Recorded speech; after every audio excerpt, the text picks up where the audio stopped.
नाशिकमध्ये काही इव्हेंट जर कोणी ऑर्गनाईज करत असेल ना, किंवा प्रशासन काही इव्हेंट ऑर्गनाईज करत असेल ना, तर मला प्रशासनाला सांगायचंय का जर तुम्ही नियोजन नाही करू शकत आणि या सगळ्या गोष्टींवर कंट्रोल नाही करू शकत तर तुम्ही हे बंद करा धंदे.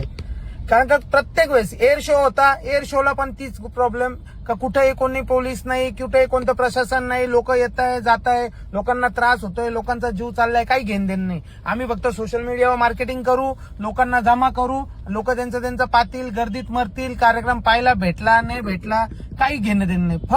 फक्त इव्हेंट मॅनेज करायचं आणि त्याच्यानंतर पुढचं काय तर काहीच नाही. अशा पद्धतीने जर तुम्ही कार्यक्रम मॅनेज करणार असाल ना तर बंद करा हे कार्यक्रम करणं.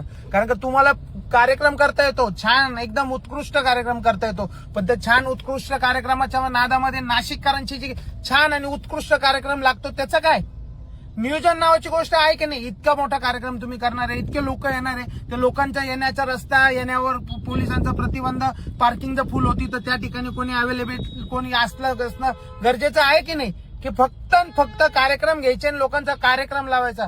असा कार्यक्रम लावता का? प्रशासनाला या गोष्टीवर काहीतरी प्रतिबंध, निर्बंध, काही नियम, अटी शटी अशा काही गोष्टी आहे का? फक्त वावत जायचं आणि कार्यक्रम घ्यायचा असं काय असेल ना तर प्रशासनाला मला एवढंच सांगायचं बंद करा हे कामधंदे.